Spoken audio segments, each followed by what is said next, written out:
Hi, Spencer. Hey, Megan. How are you this morning? Well, I'm not as good as I could have been. I was rooting for Obama in the Nevada primary, and he, despite the endorsement of the prestigious culinary union, he did not pull it out.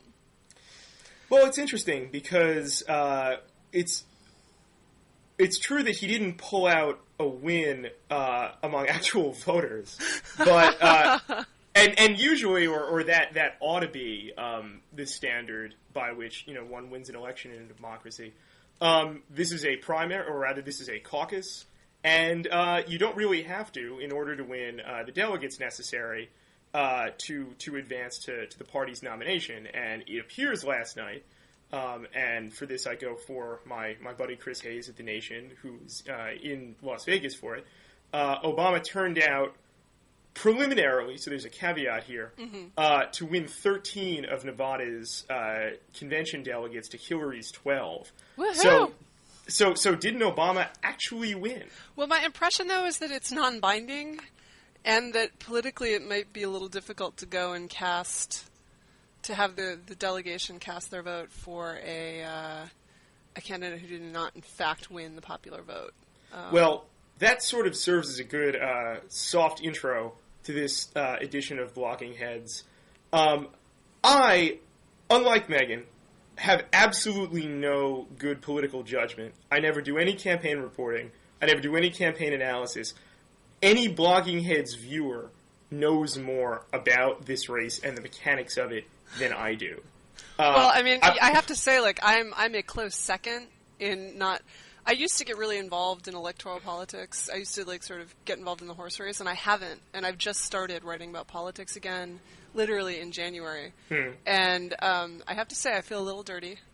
But you clean up real well. Well, you can't even see me. This is I'm in fact clean, and I have a new haircut. So.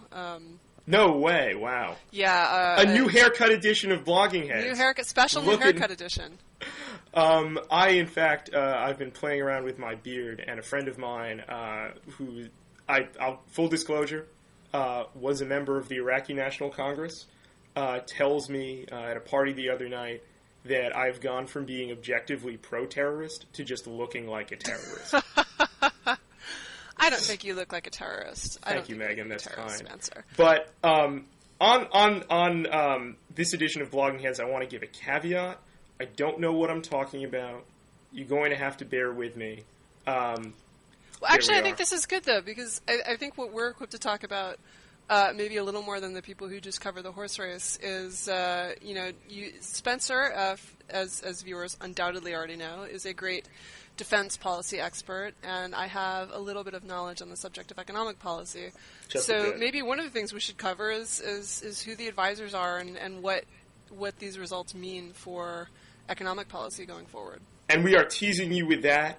We will do that. We're going to do that momentarily. But you came here this Sunday to find out a little bit about the horse race, so we should go over that a bit. So we've got this weird situation in which Obama lost the caucus in terms of the vote, turned out to have possibly, maybe, binding, who knows, not me, more of the state's convention delegates than Hillary Clinton does, according to Greg Sargent at TPM Election Central, which you should be reading, along with The Atlantic's Mark Amender, Megan's colleague. Those two guys, they're awesome. I get all my campaign knowledge from them, and then from the rest I just make up. It seems that apparently the AP's delegate count does look like it's going to hold, according to a release put out by the Nevada State Democratic Party. It looks a bit premature, but nevertheless, that's how it appears to shake out.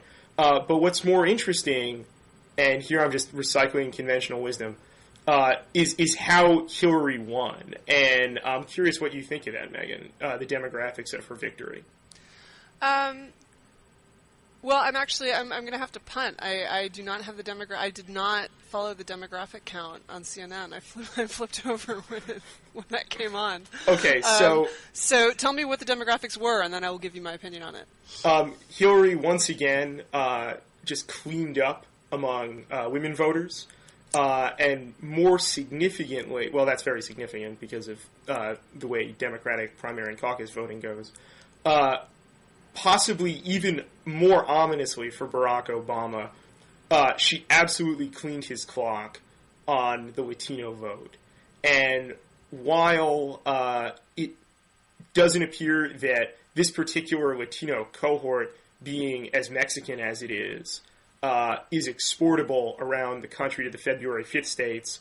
An insight I'm stealing from my friend and roommate Matt Iglesias, Megan's colleague at The Atlantic, is that there are other independent reasons to believe that Obama just can't win the Latino vote, and that's going to be a massive problem for him around the country.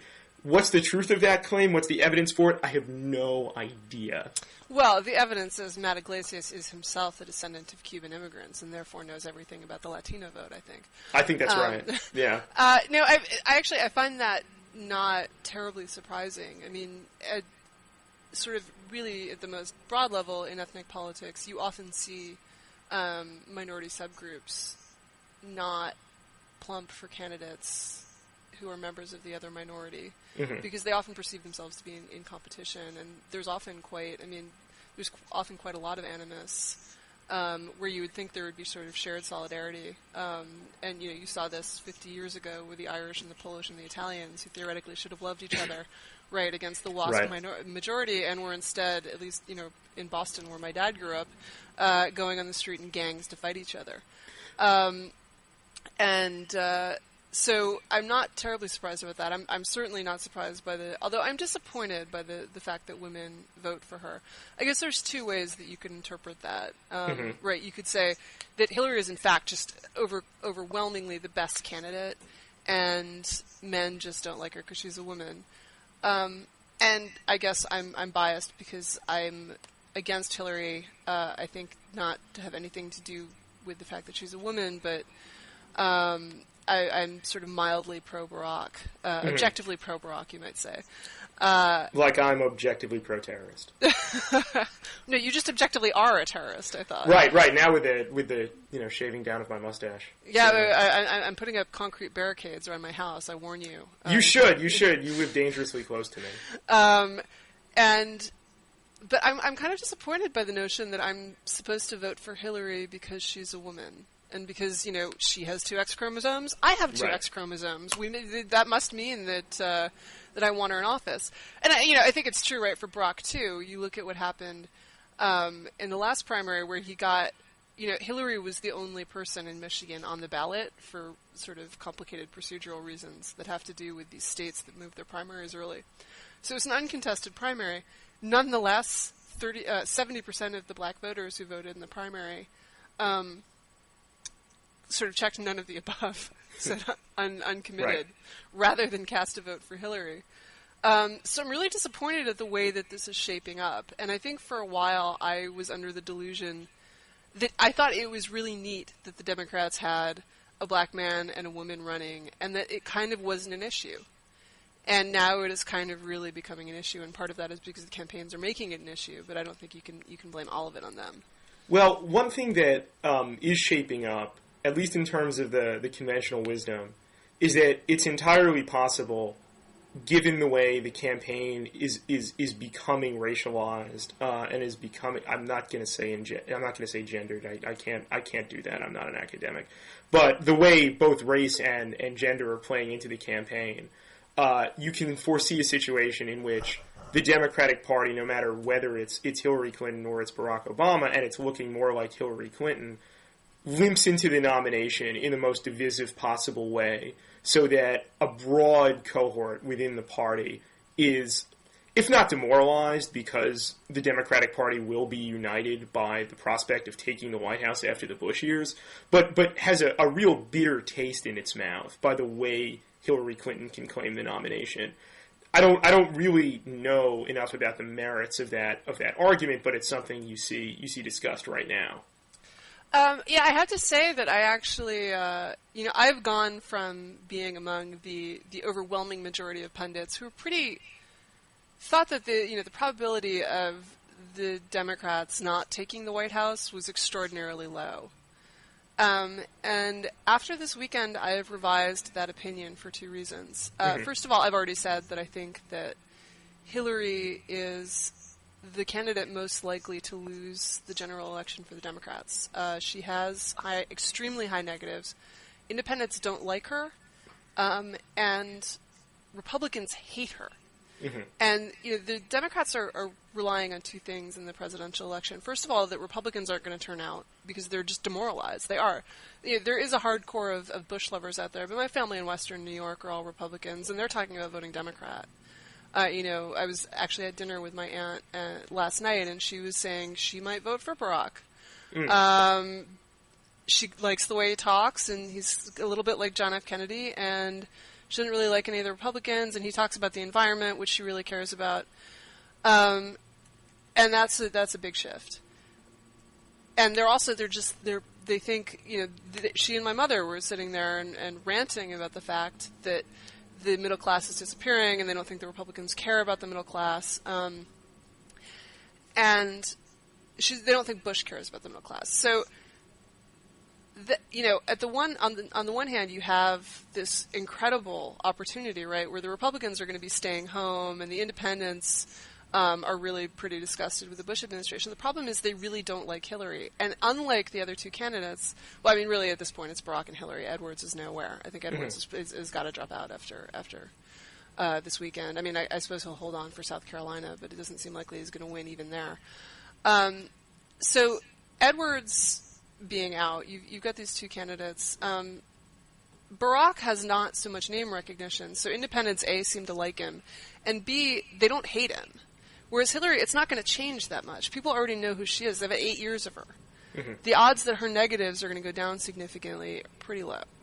Right. And at the same time, we have McCain has now really emerged as the clear frontrunner in the Republican campaign, and independents love him. They swarm towards him. I want to challenge that. Okay.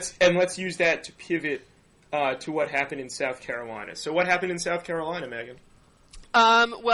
McCain squeaked out over Huckabee, who was a couple of things happened. Thompson is clearly going to have to drop out now.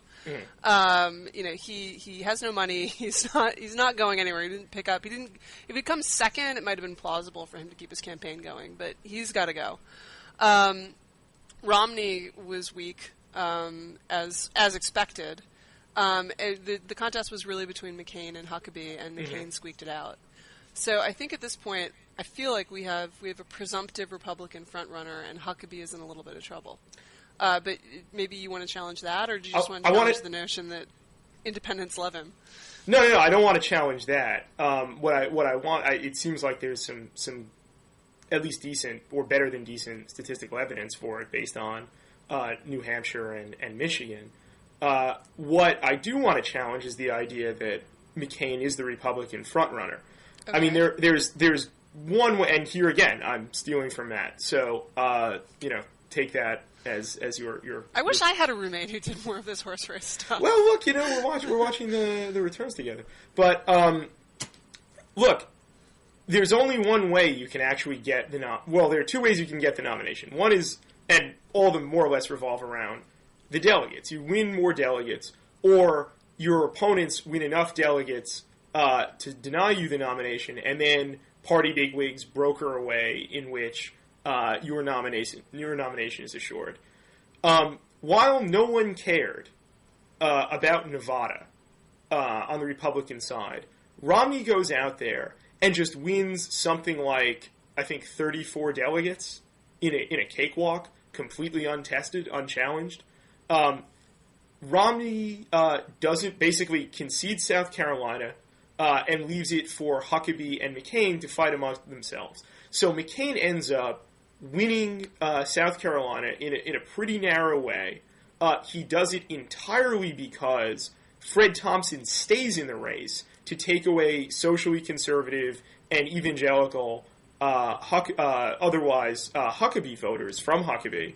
And so manages to walk through. But he still only gets a proportion of the state's delegates, which does not come close to Romney's delegate pickup in Nevada. And so doing some quick following of the CNN delegate tracker, the man the media has almost unanimously decided is the Republican frontrunner, and they can't wait to crown the GOP nominee, John McCain, has 38 delegates to Romney's 72.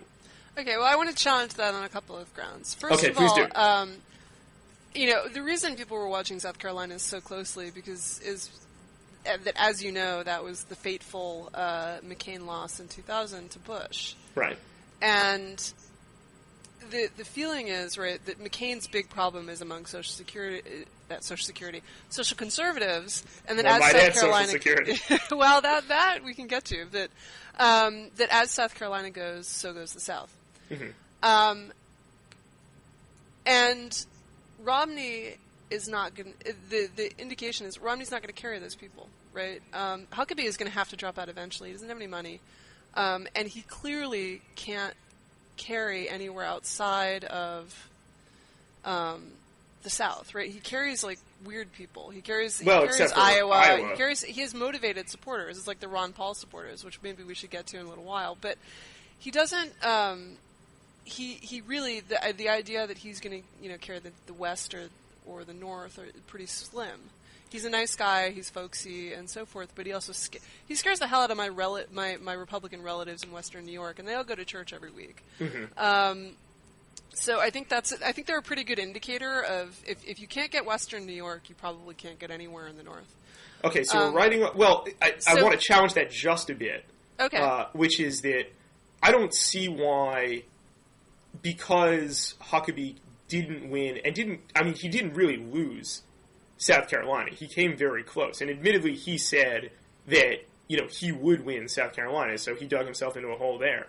But as the primaries move into the Deep South, you can see an Arkansas governor with his kind of social conservative support still winning a couple states there, enough to stay alive and enough to make whoever becomes the nominee. And I agree with you that it looks increasingly improbable that it'll be Huckabee. Nevertheless, still a force for the nomination. And then you've got to look at who, after Huckabee goes out, those votes go to. And I would submit, as the field winnows, those voters are going to be... I don't want to say they'll go to Romney because, I don't know what I'm talking about. But it seems at least a better than even calculation that they'll be more comfortable, even with the Mormon thing, in a contest between Romney and McCain with Romney. Maybe that's totally wrong. I think that is totally wrong. In fact, and it's not unreasonable, but you and I are both from New York City, and we don't actually know... Oh my God, she said it. Well, we don't know any deeply religious fundamentalists, but there were people on television and on the radio this weekend as I was listening saying things like, well, I will not put on a thick Southern accent, but, I just can't vote for Romney because he's not Christian, and I think it's a cult, and, there's one... And they were saying things that were just weird and not true about Mormonism, like... there's only one Lord, Jesus Christ, and I can't vote for a guy who doesn't worship Jesus. And right. But there is, and I remember this a little bit because I lived in the evangelical Christian dorm for a year when I was in college. I didn't know that. I know, this is really funny. It was a lottery. When I was a freshman, I ended up in the dorm where all the older upperclassmen evangelicals often elected to live. There weren't a lot of them at Penn. Okay. But I remember hearing this 15 years ago, that this debate would rage over whether Mormonism was really Christian, and that is going to hurt. And Romney's also really quite socially liberal, and his record will eventually come back, right? So I don't think he can carry the social conservatives. So I think it's going to end up being between... Mm-hmm. I think the thing is that McCain, the preference ordering was Bush over, among social conservatives, was Bush over McCain. Mm-hmm. But the preference ordering, I think, is McCain over Romney. Well, two points there. One, and I'm stealing this insight from Dave Weigel of Reason Magazine, McCain's actual vote total in South Carolina in 2008 was lower than it was in 2000. So while it probably isn't going to matter from a media narrative, nevertheless, his victory in South Carolina, even when factoring out the delegate question, looks a lot less impressive than it does, prima facie. The second point... my only point, though, is it's all ordinal. I think they clearly prefer Huckabee over McCain. The problem is... Right, what happens when there's no more Huckabee? What happens when there's no more Huckabee? And I think those voters end up going to McCain. I don't think they end up going to Romney. So is that the argument for why McCain ultimately is the front runner, that he stands just a better chance? He stands a better chance. That the delegates right now are a bit of a lagging indicator of McCain's support. When Huckabee and Thompson drop out, he will pick up those voters. Mm-hmm. And also, if it goes to a brokered convention, you've got the same issue. The establishment preferred George Bush to John McCain, but I think they probably prefer John McCain to Mitt Romney. Mm-hmm. Mitt Romney he's not quite a Bloomberg Republican, but he's pretty close. He's a guy who ran as a very moderate Republican in a very liberal state, and I don't see him, attracting large swaths of social conservatives. Just for our viewers who are wondering what the jump was, we just had a little technical issue. So, Spencer, I believe before we went to break, you were going to ask me a question. Yeah, I wanted to ask you, on your Romney point, Megan, if you think the problems with Romney in terms of securing the GOP nomination are terminal, or if you think there's something he can do between now and February 5th or maybe afterwards to turn it around, if you think that ultimately McCain's in a stronger position, notwithstanding Romney's delegate lead at the moment. I don't want to ever say never, because I first of all, just after New Hampshire, I'm not making any more predictions. I was one of the people sitting there twittering like, no, he can still pull it out, and I felt like a total idiot. So I don't want to say that I don't think that he can get the I don't think it's impossible that he could get the nomination. My sense is that he has big problems in the South, and that and I think if he does get the nomination, the Republicans will lose. I think that's pretty clear to me, that McCain is the one candidate.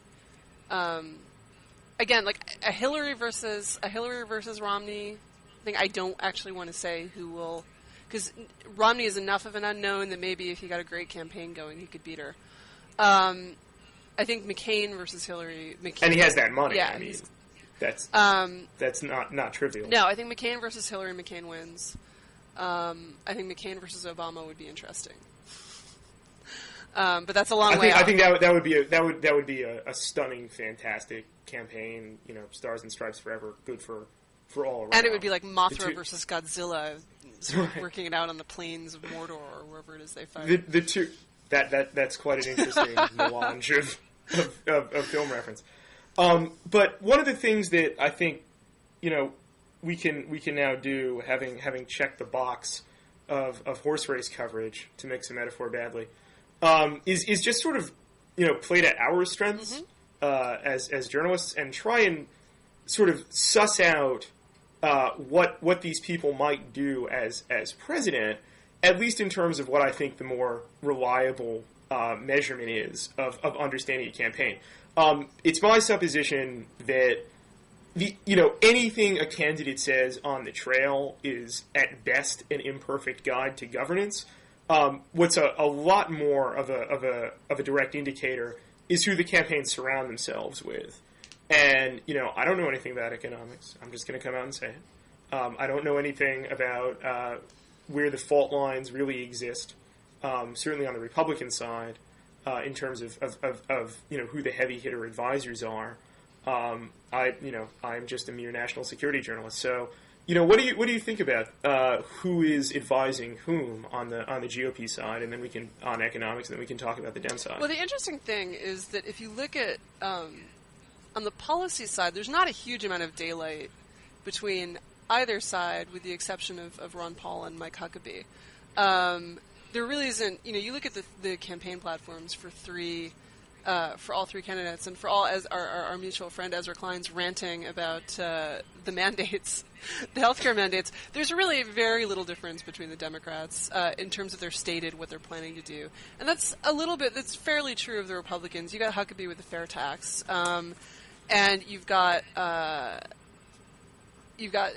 mostly it's, they're about Bush tax cuts and so forth, and most of the Democrats are about inequality and healthcare.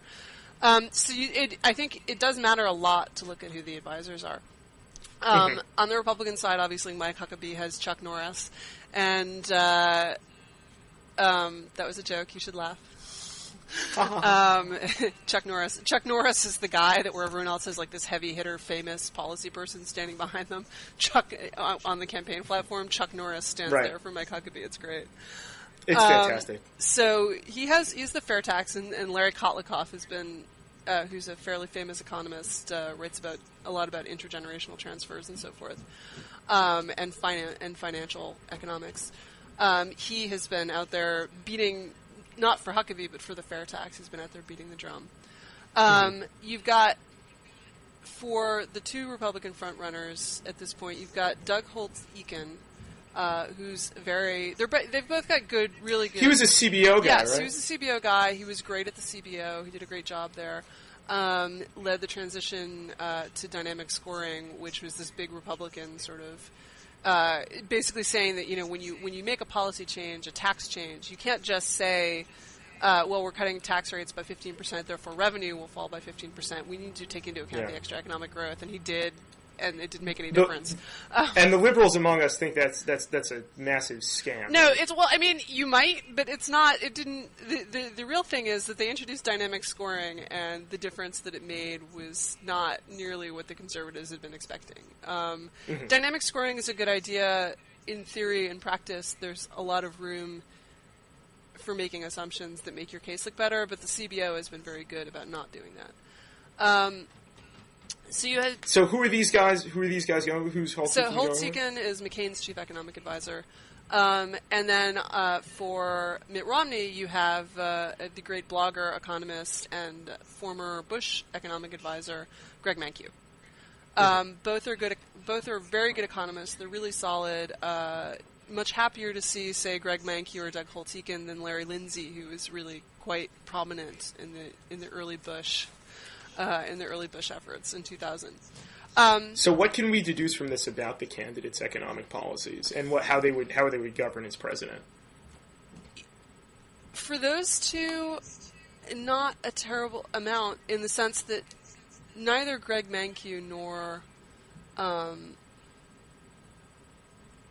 Doug Holtz-Eakin, there's not a huge amount of substantive difference. First of all, they're constrained. These guys run on tax cuts, and so they're very constrained on what they're going to say or what they're going to do about taxes.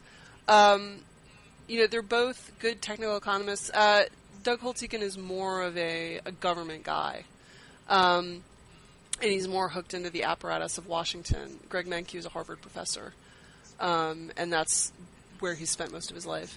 But I think it's a lot easier on the Democratic side to say, okay, well, here are the differences. And again, I'm only going to do the two front runners because Edwards at this point is irrelevant. Right. So on the Democratic side, you have... I think that's Edwards' people texting you to challenge you on that. Yes, to say no, we're still in the race. On the Democratic side, you've got Gene Sperling for Hillary, and you have one of my favorite professors from the University of Chicago for Austin Goolsbee for Barack Obama. And what a name! Isn't it a great name? I'm not sure. Austin Goolsbee. Austin Goolsbee, and it's spelled Goolsbee. I have to do a plug. I've completed a podcast with him that's going to be going up on Monday. How Dickensian! Yes, it's a great. I think it's Eastern European. He is brilliant, and he's another guy who's a real academic in the way that. Gene Sperling is less so. Gene Sperling is much more, really associated with the Clinton administration, and that's where he gets most of his fame juice. Whereas Austin Goolsbee is pretty new to the politics game. And I think on the one hand there are advantages and disadvantages to each from a campaign perspective. In the sense that Gene Sperling is really, really good at crafting things that sound great. And he's really, really practiced at selling whatever the administration decides to do in public. And Austin Goolsbee is an academic, and he's a Chicago economist, and that's a very particular thing. I remember in 2000, when during the campaign, I was in business school at Chicago, and Larry Summers came to talk at Chicago, and he just got grilled. Because he was in the Clinton administration's thing and the John Kerry thing and the Al Gore thing and the John Edwards thing, and now the Hillary Clinton thing. they are just besotted with tax credits.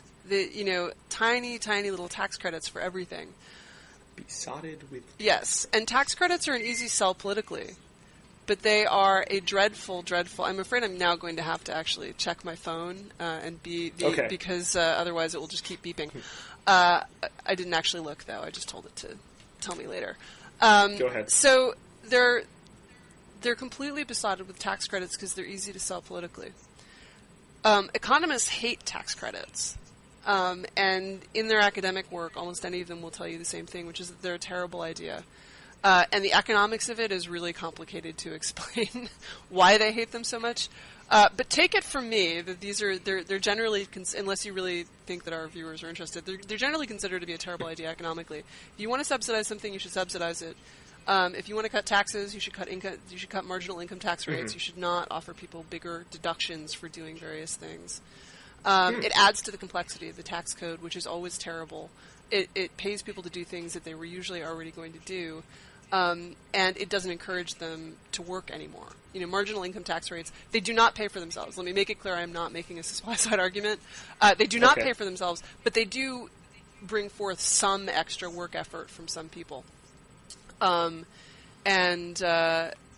Deductions do not. They just give people more money without encouraging any more economic activity. So they're just a bad idea.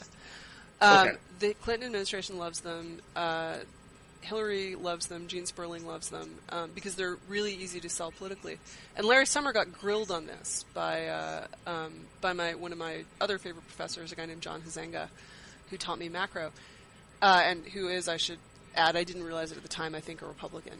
But and he just sort of came out and said, yeah, they're a bad idea, but this is the only way we can do stuff that I think we ought to do. And that's the Gene Sperling approach, is like, if I want to do something, well, then I'm going to do it the way that's easiest to sell politically. Austin Goolsby's approach, and you can see it. It feels like it, to me, reading the campaign platforms and looking at the difference. The substance of what they're trying to do and the stuff that they think is important is very small. But the substance of the way that they try to address those problems is actually quite different. And the way that it's different is that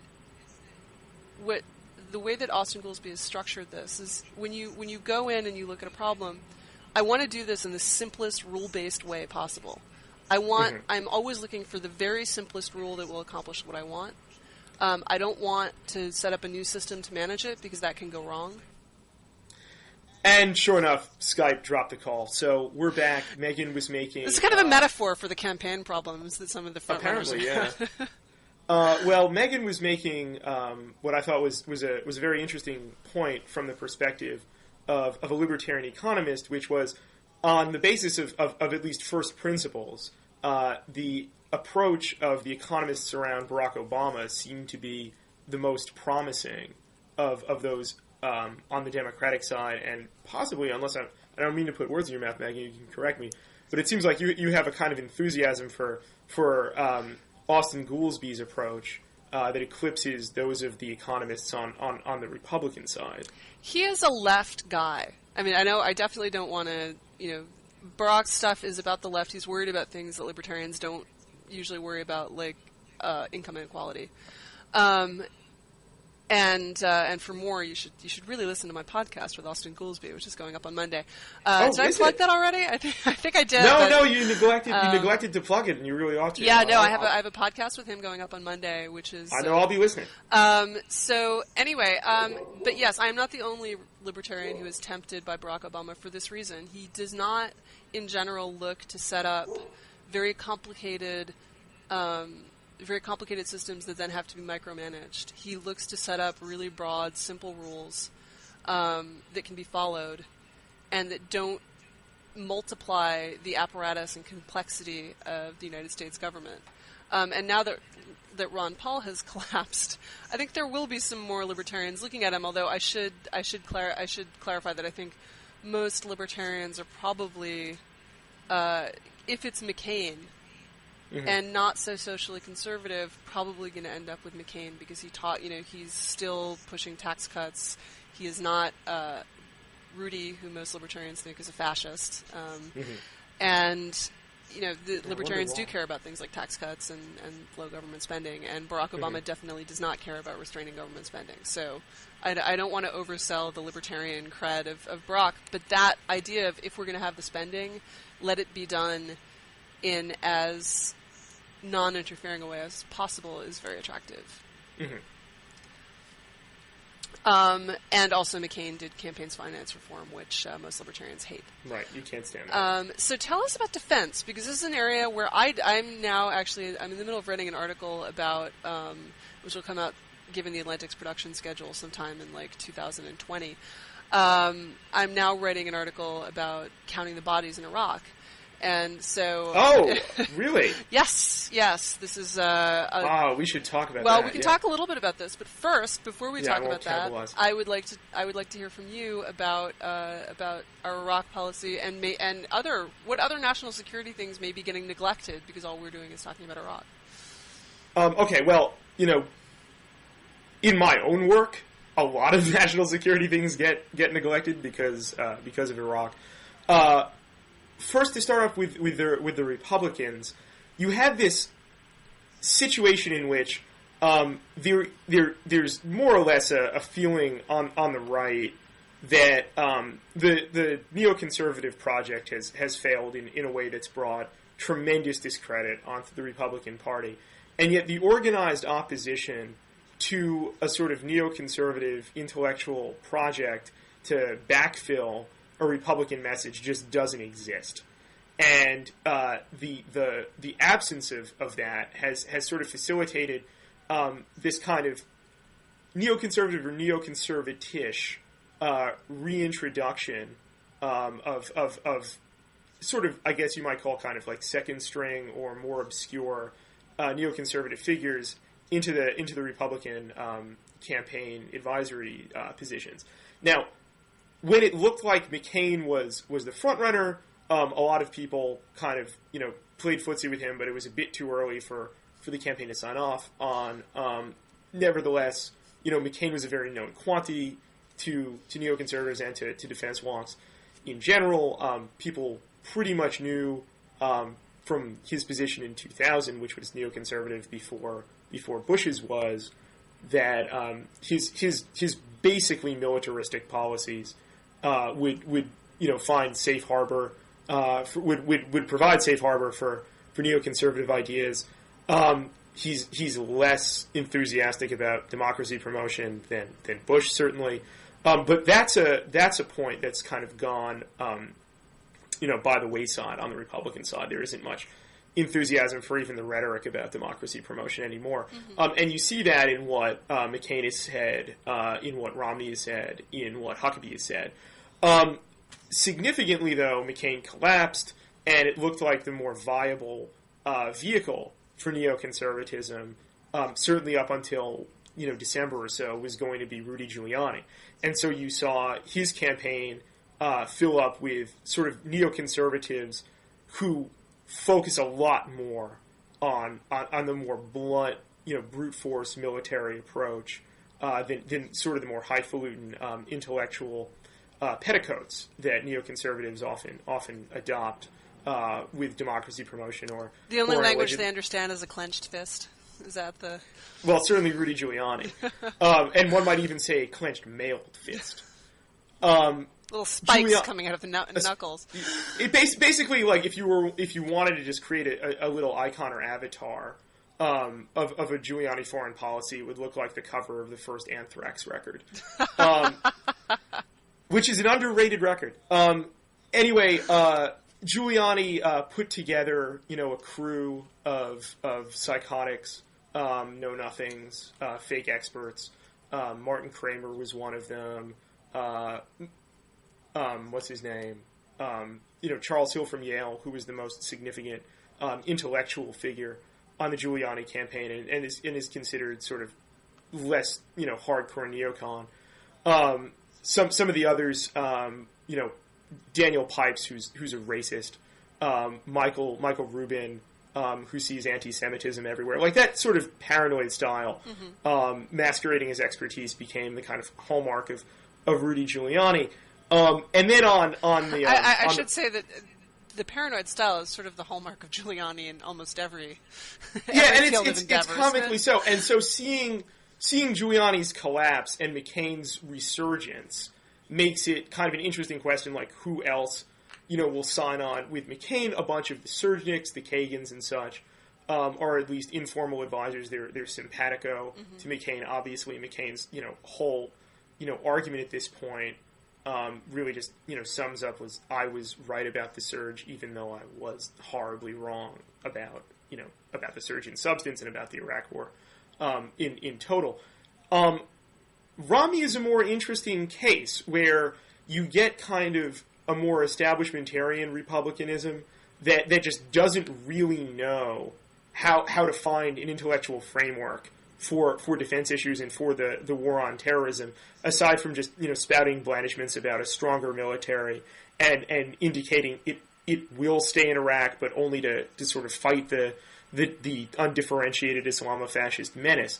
One of the more significant people I tend to find on the Romney side is a guy named Cofer Black, who was head of the CIA's Counterterrorism Center just before and just after 9/11.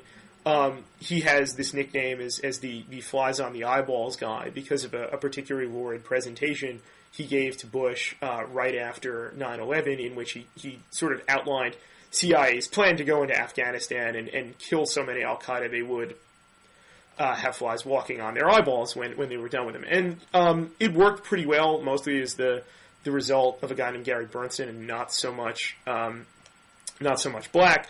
Nevertheless, Black is the guy who also delivers this famous line before a joint congressional inquiry into 9/11 that says, after 9/11, the gloves come off, meaning this standard understanding of the CIA's rules of engagement on renditions, on interrogations, in other words, in many cases torture, and on indefinite detention, was now completely scrapped and operated on a framework that didn't follow basically like 25 years of law. It was going to follow the prerogatives of the Bush administration. And Romney has more or less indicated that he wants to continue that. You'll witness the double Gitmo line. It's this perfect instance of how Mitt Romney on defense issues is without substance, but he does know how to sound a good dog whistle. We'll see what happens now with McCain, who is just such a defined presence, for defense issues, that a Romney counterattack on defense would be an interesting gamble, and I'm not sure how it would go. On the advisor question, it seems like you would have a President Romney having much more of a back and forth with prominent sort of holdover Republican defense experts, particularly on the Middle East. He's not as defined, so there's more of a bit of breathing room for various conservative or conservative-aligned ideas to contend than you would with McCain. Well, he's the only front runner in the race who did not have to take a position on Iraq when it happened. That's right. Which gives him, I presume, more room. Yeah, and we're counting out Giuliani, obviously, at this point, right, and Huckabee. So, McCain, as he's fond of saying, has been in the arena, and we all know what he believes. His policies are, militarism for its own sake, and the justifications will occur I believe later. He was in Vietnam. I think I heard something about this. There's a rumor. I think. Yeah. So yeah, he's running as the candidate that was a Vietnam veteran, a POW, and a war hero who managed to come out of Vietnam learning precisely the wrong lessons to apply them precisely at the wrong time.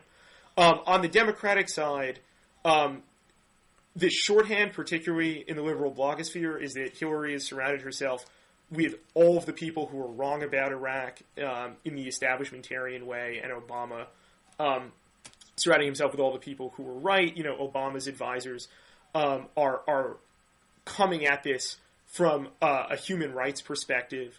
One of his more significant foreign policy advisors is Samantha Power, who's done groundbreaking work at Harvard's Carr Center for Human Rights Policy on genocide and American policy toward it.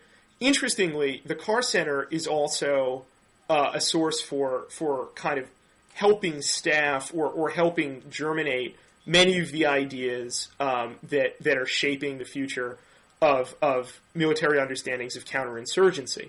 Harvard's Sarah Sewell, who's a colleague of Powers, was one of the prime contributors from a civilian perspective to David Petraeus' famous counterinsurgency manual. So there's kind of an open question among people who are looking at defense questions for the Democratic side about whether that kind of comfort facility with sort of more innovative approaches to defense policy are going to emerge in an administration led by Barack Obama, and whether similarly Hillary Clinton is just going to be the president of whom, first off, the Democratic foreign policy mandarins are more comfortable, they're more intimately familiar with, and whom a whole lot of people in uniform are just more comfortable with.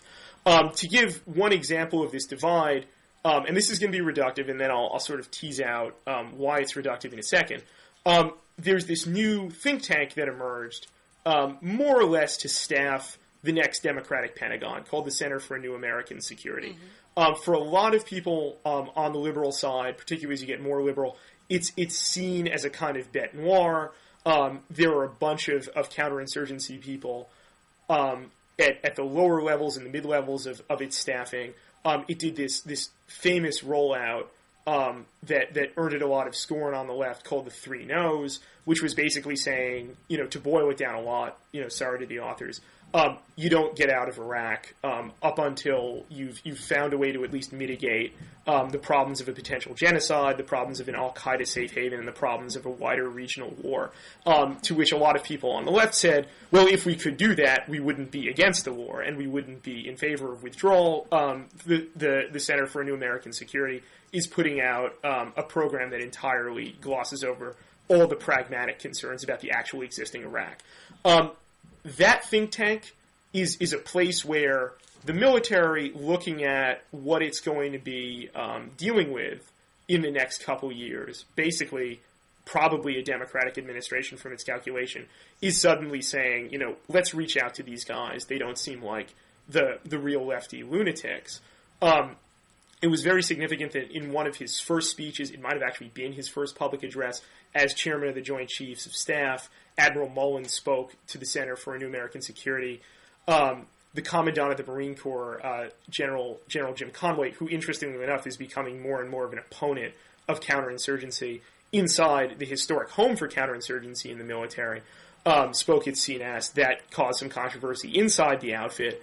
And right now, you've got a situation in which, some people inside CNAS are not exactly sure where their allegiances lie. It's generally assumed they're with Clinton. There's some important distinctions among a lot of important people who you wouldn't expect to go with Obama, but some of them are sort of flirting with it, and I'll have more on that in a piece in the near future.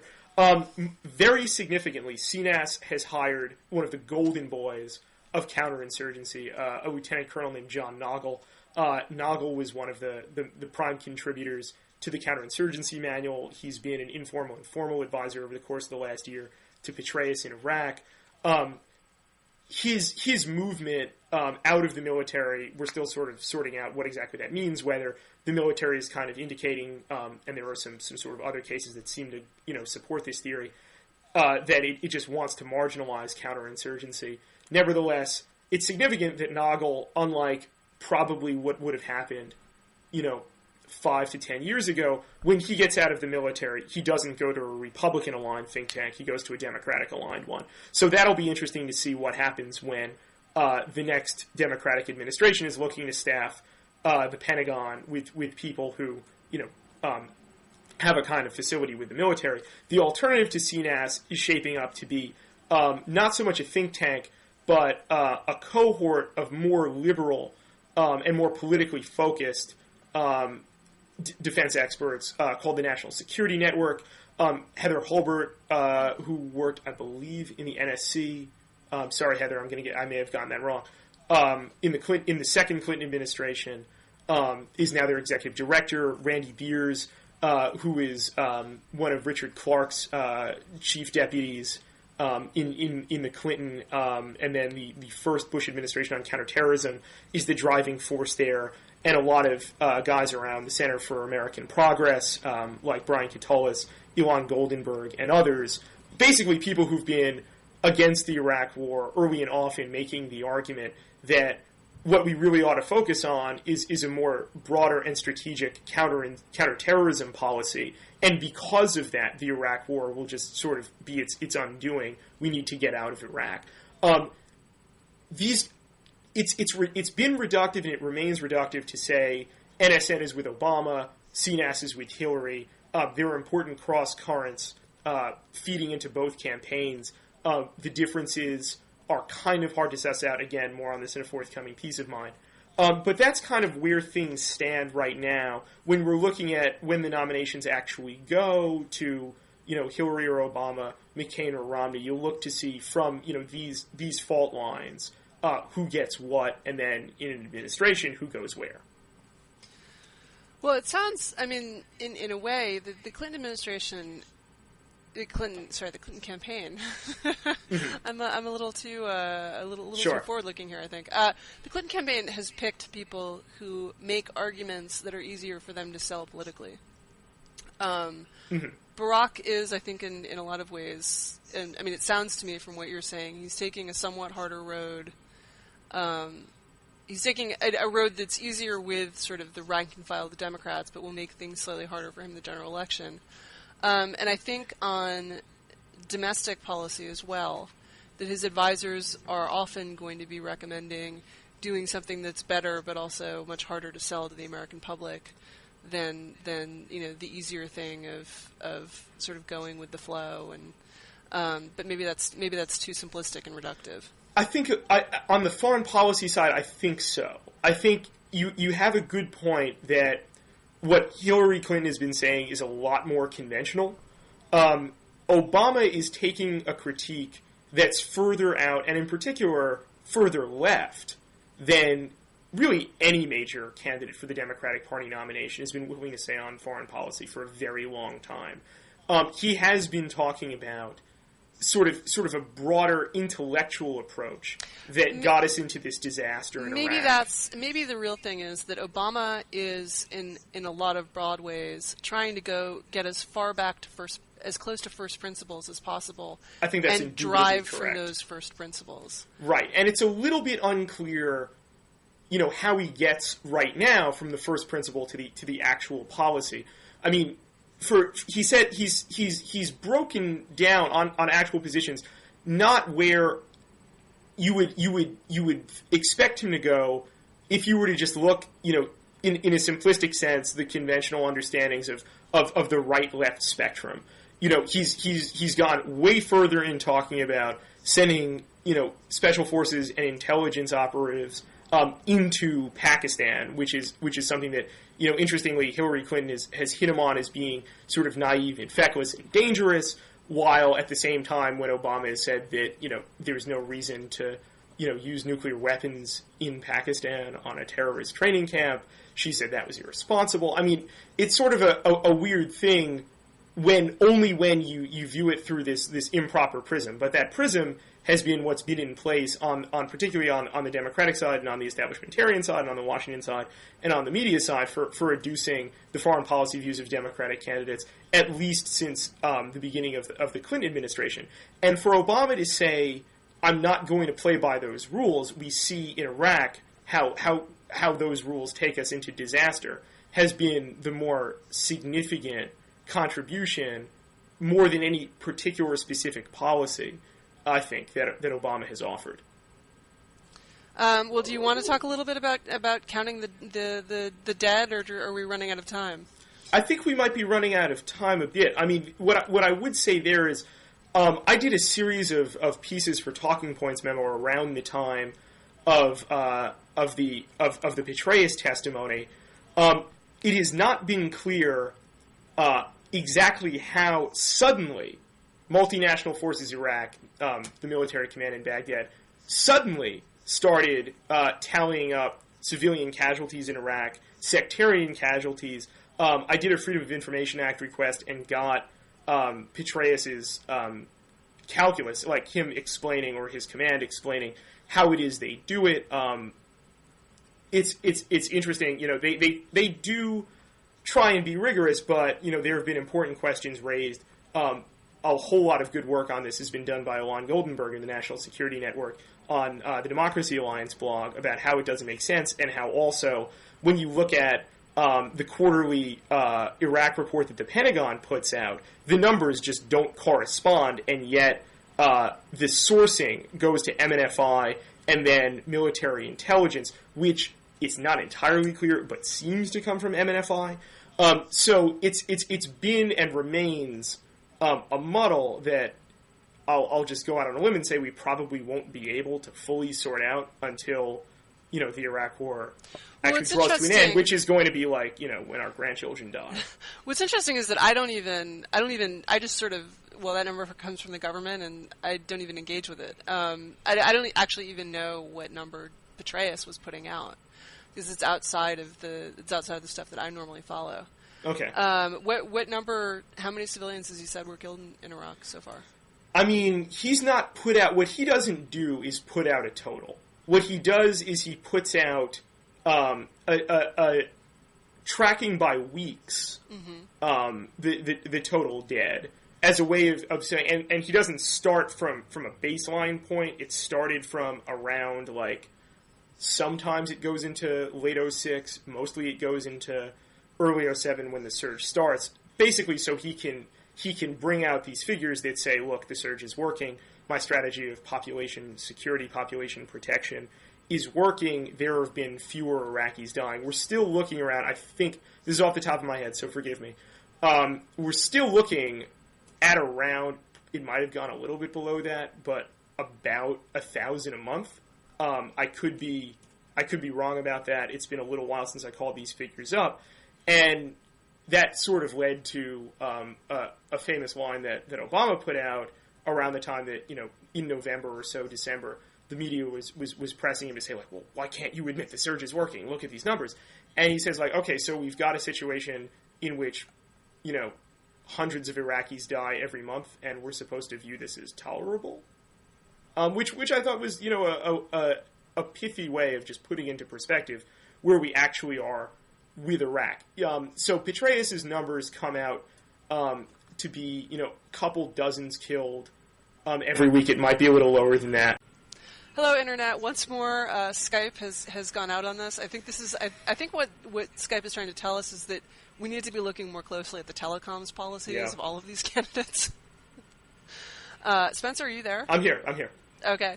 Okay. So, yeah, I think that we were talking before we left about the government figures, and I think this is a huge point. And at this point, the conservatives who have been, and I should caveat, I supported the Iraq War. I think that was clearly, in retrospect, a gigantic mistake.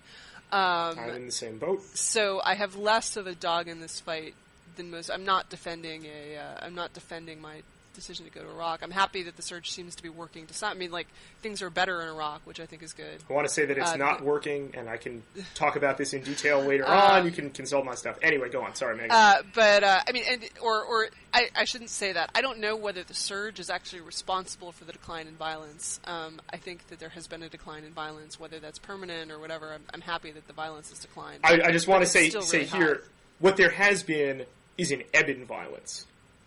Yes. What's happening right now, and it's aggravating that this isn't breaking through in early January 2008, nearly every significant metric by which violence declined in the second half of 2007 is on its way back up. Suicide bombings are coming back up in Baghdad, in Diyala, and even in Anbar, which is where they were supposed to have been, like, knocking out al-Qaeda forever. You had, for the first time in early January, or it might have been late December, but I'm pretty sure it was early January, you had a man with stars on his shoulders actually say that the gains in Anbar were, quote, permanent.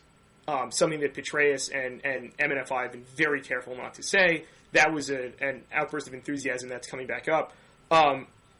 Unfortunately, it's looking like that they're not. And I think that when things continue going as they are going, with the insurgency ramping back up, particularly in Diyala, in Baghdad again. And now in the south, where it's looking like Muqtada al-Sadr is going to not renew his 6-month Mahdi army ceasefire.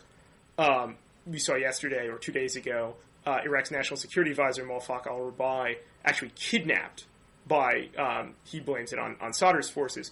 What we're going to say is 2007 was a period in which Petraeus, more than any other general to date, managed to deal al-Qaeda, deal the Sunni insurgency, a blow that took them longer to recover from than any effort previously. But what we've seen throughout the history of the Iraq War is American tactics adjust, they knock the insurgency on its heels, the insurgency observes, it adapts, it adjusts, it comes back. And we're seeing that right now, and it's gone woefully under-remarked upon now that the media narrative has just been the surge has worked, full stop. And that's the last I'll say about it. Well, I will defer to you on that because I'm not studying the science of counting the current dead or observing the security situation. I'm actually, what I'm writing about is what many of you may remember is the controversy over 2 studies that were published in The Lancet on the number of dead in Iraq. I'm actually writing a slightly broader piece about counting the dead in conflict zones. Interesting. So in 2006, the brief history is that in 2004, right before the election, and in fact, one of the researchers said in an interview in the Chronicle of Higher Education, they rushed into print to try to affect the 2004 election, which did not help the credibility of their study. The study came out saying that there had been a large number of civilian casualties. In 2006, they came out with a study for a longer period of time, from 2003 to 2006, saying that 600, they're great, they're like these absurdly precise numbers, 654,965 civilians had been killed in Iraq. And I should caveat that because there was a confidence interval on this number. 654,965 is simply the most likely number. It's their central estimate. But it could be as low as 400,000 or as high as something over 900,000. And that number, as you can imagine, generated a gigantic amount of controversy. And I remember. Had everything. Yes, You may remember this. I was involved in it on the web a little bit, from the perspective of saying that, given the difficulties of collecting the data in Iraq, and given the difficulties of supervising interviewers who don't necessarily know what they're doing, and doing interviews is actually, surprisingly, it's quite an art. And we all know this, I mean, you and I know this as political journalists, is that when you look at polls, it matters a lot how you ask the question. Of course. It matters even more when you go into someone's house. And I think actually the best example of this was hilariously discussed to me by a friend who's an experimental economist, and we were actually talking about the new Coke fiasco and how that happened. And he said, well, you know, when you do live studies with research, you have to remember you're giving someone new Coke. And there's something enormously implied by that. You know, I am giving you new Coke. And so what people say, oh, you've given me new Coke. Thank you. This is wonderful. New Coke. In the same way that, you know, when your aunt gives you underwear, you go, oh, Aunt Margaret, I've been longing for high-waisted cotton underwear for years and didn't know where to find any. I can't tell you how grateful I am. This is actually a cognitive bias called the endowment effect. When someone gives you something, you get ridiculously attached to it. So these surveys are very hard to do, and my position was basically just we have all of these passive checks, and they didn't do any. And the passive checks, probably given the difficulty of data collection, also aren't a very accurate view of what's happening. But and I think this is what we've been talking about. Is you may not know a precise number, but trends are fairly... So the Iraq body count is not a good count of how many people have died in Iraq, but it's probably a good indication of what the direction is. Right. Or maybe not, because it doesn't count the people who wouldn't have died when Saddam killed them. That's complicated. But what it does do is it provides something that you need when doing these sorts of things, a consistent methodology. Yes, exactly. That's been sorely lacking.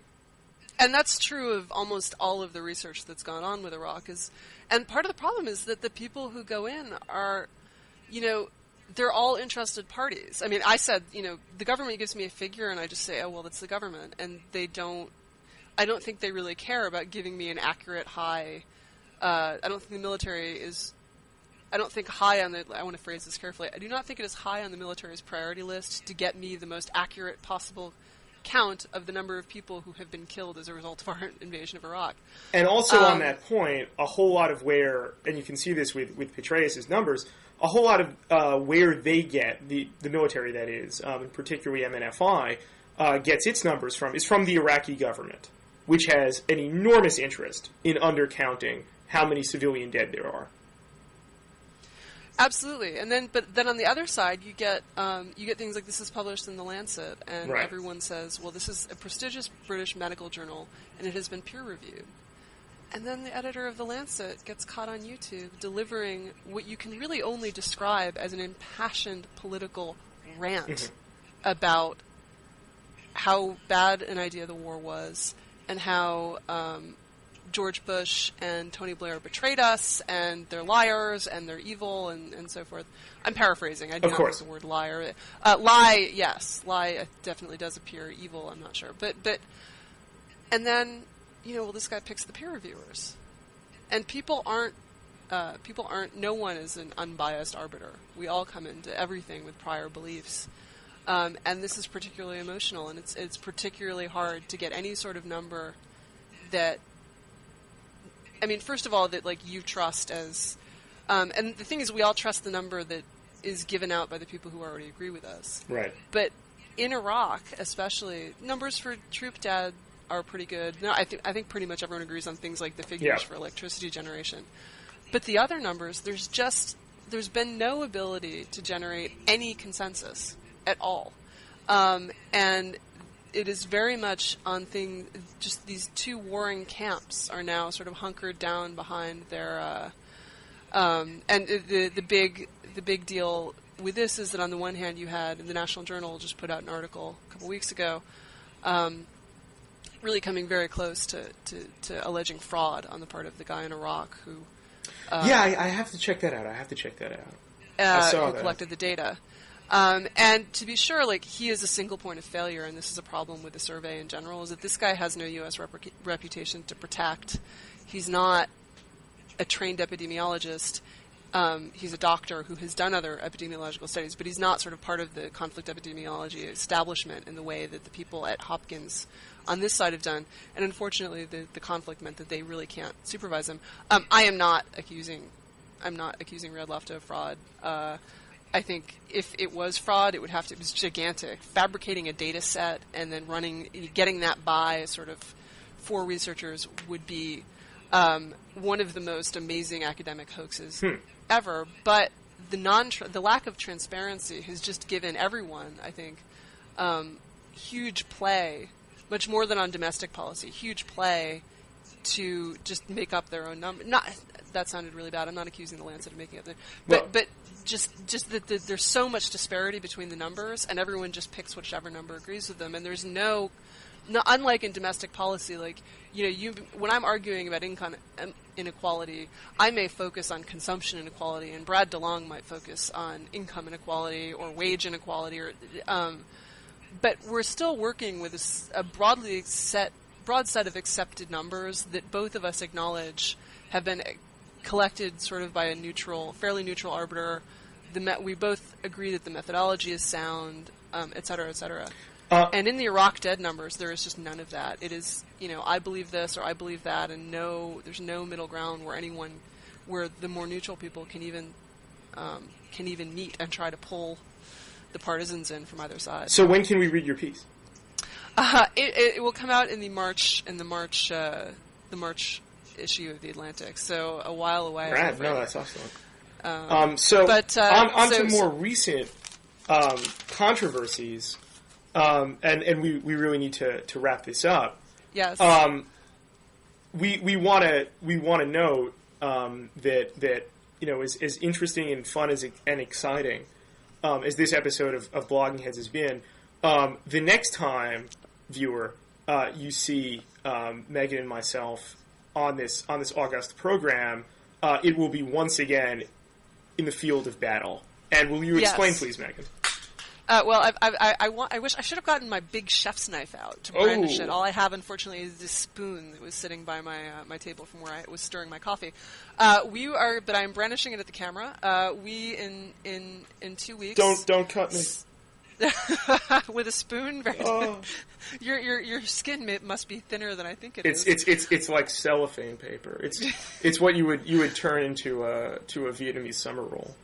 Well, nearly 1 year ago, in February, Spencer and I had a titanic culinary battle. Epic. Epic. Those of you who have seen Iron Chef will know something of the format. We each got an ingredient. We had $60 to put together a 3-course menu using that ingredient, and an hour and a half. The contest was filmed with our special guest stars Ezra Klein for the Liberals and Will Wilkinson on my side, and that battle is going to be rejoined. That's right. In early February. We're going to meet again. This time, the secret ingredient is going to be cranberry. Indeed. And we're already concocting our recipes to see who will emerge victorious in the second round. And I just want to say, Megan won fair and square. By 1 point, I should point out. However. It went on points. It was a very civil contest. Yes. It was a match of friends. But a match of friends and wits and culinary skill. But I lost. So this time, well, you might have won the intellectual debate, though. Well, this time, the oven mitts are coming off. This is going to be no holds barred blogging chefs. This blogging chefs is going to be like nothing you've ever seen on blogging chefs. Last year, I actually had to borrow a libertarian kitchen from Julian Sanchez, Dave Weigel, and yes. Howley. And now you have your own, I believe. This year I have my very own libertarian kitchen with all of my equipment. Dave Weigel, actually, God bless him, trucked my entire kitchen from Silver Spring, where I was staying with my sister, down to their house, which is 2 blocks from here. What a guy. So that we could do this. This year, I have my own kitchen. It's all set up. All my equipment is here. And so we will have a titanic battle of culinary will. And intellectual repartee. Yes, we still haven't picked the topics, but I think we'll figure it out. I think the moral case for veganism, maybe, because you used to be a vegan. That's right, and you will soon be vegan for Lent, I understand. I am going. Yes, I'm doing an Orthodox fast this year, which involves no meat products at all for 40 days. So it's actually funny. Someone sent me. I ordered. It's funny because I ordered a vegan cookbook from Amazon, and I don't know if this was like a free gift or something. Or if someone sent me this, because I blogged about it. Someone sent me a book called Vegan Freak. Well, everyone knows in the punk rock community that the most important vegan cookbook is a cookbook called Soy Not Oi, which perhaps I can explain on Blogging Chefs. But tune in. This is going to be massive. You have never seen any Blogging Chefs like this before. I guarantee you that. You're gonna love my cranberry tempeh. See, she's already tipping her menu. Look at that. That's crazy. No, actually, I will not be vegan by the time of this contest, so there'll be cheese galore. Well, thank you, Spencer, for explaining the ins and outs of the foreign policy establishment to me. Skype, what are you doing? We're evangelizing for you, and this is how you treat us. We're just dropping your calls. I'm starting to think that, I'm suffering from Skype dysfunction. Now, Spencer, I don't want you to, this happens to a lot of men. It's never happened to me before. Just don't tell your friends. All right? Well, I mean, have you thought about talking to a doctor? 4 times? I think so in the course of 1 hour. I just want to say, on a serious note, before we go, and I've had a great time talking with you, Megan. And likewise. We've covered a lot of topics, but everything that we've talked about will be covered also in detail on a new project that I'm overjoyed and privileged to be a part of called the Washington Independent, which is a new online experiment in investigative journalism led by a crack staff of experienced veteran reporters under the extremely wise tutelage of New York Times and LA Times veteran Allison Silver. I'm overjoyed to be their national security foreign policy correspondent. We launch on January 28th. I hope you'll check it out. It's going to be something we think will be possibly historic in terms of introducing a new paradigm of investigative journalism to the internet. So thanks very much, Megan. I really had a great time talking about this. Thank you, and I can't wait until I can add the Washington Independent to my RSS feed. Thank you. And when next we meet, we will be in the heat of the kitchen. When next we meet, I will have a really, really big knife. Excellent. All right. Take bye, care. Megan. Bye-bye.